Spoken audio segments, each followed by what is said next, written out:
Hello friends, welcome to today சமையல். இன்னைக்கு நம்ம டுடே சமையல் பத்தி பார்க்க போறது கிடையாது. அதுக்கு பதிலாக ரொம்ப பயனுள்ள 6 விதமான குறிப்புகள் தான் பார்க்க போறோம். இது எல்லா பெண்மணிகளுக்குமே ரொம்ப பயனுள்ளதா இருக்கும். அதனால இந்த வீடியோவை கடைசி வரைக்கும் பாருங்க. முதல் குறிப்பு, நம்ம ஏதாவது புது பாத்திரம் வாங்கணும் அப்படின்னா இந்த ஸ்டிக்கர்ஸ் அந்த பாத்திரத்துக்கு நடுவுல இல்லைன்னா சைட்ல இந்த மாதிரி ஒட்டியிருக்கும். அதை எடுக்கிறதுக்கு ரொம்பவே சிரமப்படுவோம். அந்த மாதிரி எடுக்கும்போது பாதி பிச்சுக்கிட்டு அதிலே ஒட்டியிருக்கும். அது எடுக்கவே ரொம்பவே சிரமமாயிடும். அதை எடுக்கிறது ரொம்ப சுலபமான ஒரு வழி இருக்கு. இந்த பாத்திரத்தை நம்ம அந்த கேஸ் மேல வச்சுட்டு ஒரு அரை நிமிஷம் வச்சிங்கனாலே அந்த இது கொஞ்சம் பபுள்ஸ் மாதிரி வர ஆரம்பிக்கும். அதுக்கப்புறம் எடுத்துட்டு ஆற விட வேண்டாம், ஸ்பூனால லைட்டா தள்ளி விடுங்க. இப்ப பாருங்க, அந்த ஸ்டிக்கர்ஸ் ரொம்ப சுலபமா வந்துருச்சுன்னு. அந்த மாதிரி சைட்ல இருக்கிறது உள்ள இருக்கிறது எல்லாமே எடுத்துடலாம். இரண்டாவது குறிப்பு பார்த்துடலாம். நிறைய பேருக்கு இட்லி ஊற்றும் போது பார்த்தீங்கன்னா ரொம்பவே ஹார்டாக இருக்கும். அதாவது கல்லு மாதிரி இருக்கும் இட்லி, உளுந்து பத்தாம அந்த மாதிரி ஆயிடும். அந்த மாதிரி சமயங்களில் என்ன பண்ணலாம் அப்படின்னா, ரெண்டே அப்பளத்தை உடனே என்ன பண்ணலாம்னா 4 உடச்சி விட்டுட்டு கொஞ்சமாக தண்ணி, நார்மலாக நம்ம பயன்படுத்தக்கூடிய பச்சை தண்ணி விட்டுட்டு ஒரு 5 நிமிஷம் ஊற வச்சிருங்க. இப்போ இதை கொஞ்சமாக தண்ணி சேர்த்துட்டு மிக்சியில் அரைச்சிட்டு நம்ம பயன்படுத்தக்கூடிய அந்த இட்லி மாவில் சேர்த்துடலாம். சேர்த்துட்டு ஒரு தடவை கலந்துட்டு நீங்கள் இட்லி பார்த்தீங்கன்னா இட்லி ரொம்ப மல்லிகைப்பூ போல பஞ்சு போல சூப்பராக வரும். மூன்றாவது குறிப்பு, நம்ம பாத்ரூமு இல்லைன்னா கிச்சன்ல சிங்க்ல இருக்கக்கூடிய பைப்பு, அதுவும் குறிப்பா சில்வர் பைப்ல பாத்தீங்கன்னா அதிகமான உப்புக்கரை படிஞ்சிருக்கும். இதை நீக்கிறதுக்கு நீங்க என்னென்னமோ முயற்சிகள்லாம் எடுத்திருப்பீங்க. ஆனா ரொம்ப சிம்பிளான டிப்ஸ் இருக்கு. என்னன்னு பாத்தீங்கன்னா, நம்ம ரெகுலரா யூஸ் பண்ணக்கூடிய டிஷ் வாஷ், அது எந்த பிராண்டா இருந்தாலும் பயன்படுத்தினா பரவாயில்ல, அதுல கொஞ்சமா இந்த அயன் ஸ்க்ரப்பரை பயன்படுத்தி கொஞ்சமா அந்த சோப்பை தொட்டுக்குங்க. தொட்டுட்டு கொஞ்சமா தண்ணி தெளிச்சு விட்டுருங்க. தெளிச்சுட்டு ஒரு தடவை நல்லா தேய்ச்சி விட்டுருங்க. ஒன்றும் இல்லைங்க, ரொம்ப சிம்பிள் தான். இது சில்வர் தான். சில்வர்ல நம்ம வீட்டில நம்ம எவர் சில்வர் தான் பயன்படுத்துறோம். அந்த மாதிரி இருக்கும்போது பாத்தீங்கன்னா நம்ம இந்த டிஷ் வாஷ் தான் பயன்படுத்துறோம். ஒரு தடவை தேய்ச்சி விடுங்க, ரொம்பலாம் தேய்க்க வேணாம். ஒரு அரை நிமிஷம் தேய்ச்சி விட்டுட்டு தண்ணியை விட்டு வாஷ் பண்ணி பாருங்க. ரொம்ப சிம்பிளா அந்த உப்பு கரை எல்லாமே போயிட்டு பளிச்சுன்னு ஆயிடும். சப்போஸ் பிளாஸ்டிக் பைப் இருக்கு அப்படின்னா கொஞ்சமா தோசை மாவு, இட்லி மாவு இருக்கு இல்லையா, புளிச்ச மாவு, அதை வச்சு தேய்ச்சிங்கன்னா சூப்பரா போயிடும்.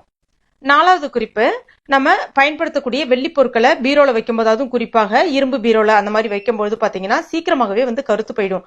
அந்த மாதிரி ஒரு பாக்ஸ்லயோ இல்லைன்னா வெறும் கவர்லயோ வைக்காம கொஞ்சமா கற்பூரம், அதாவது ஒரு 3-4 கற்பூரம், நம்ம பூஜைக்கு பயன்படுத்தக்கூடிய கற்பூரம் தான்.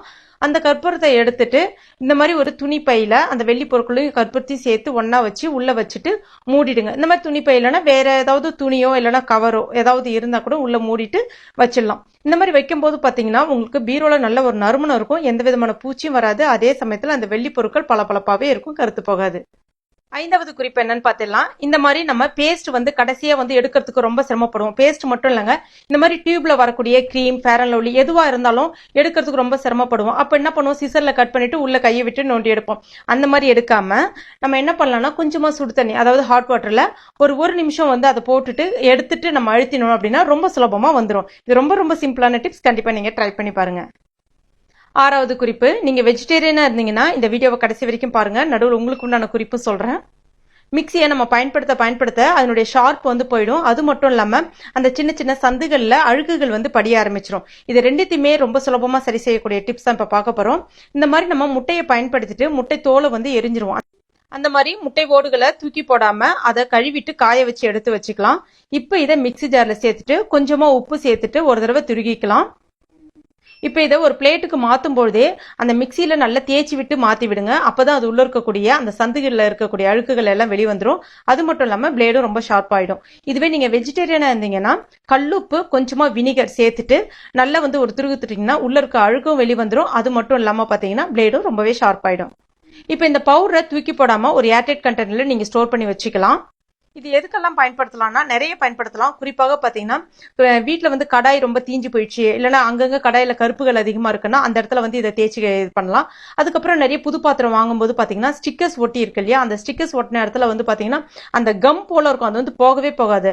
இப்ப நான் உதாரணத்துக்கு நான் இந்த பால் பாத்திரம் இருக்கு இல்லையா, இப்ப நான் எடுத்தேன் இல்லையா, அதுலயே நான் தேய்ச்சி காமிக்கிறேன் பாருங்க. எவ்வளவு பட்டுன்னு சூப்பரா போயிடுச்சு பாருங்க. ஜஸ்ட் கொஞ்சமா தேய்ச்சிட்டு அதுக்கப்புறம் ஸ்க்ரப்பரை பயன்படுத்தி தேய்ச்சிடுங்க, ரொம்ப அருமையா போயிடும்.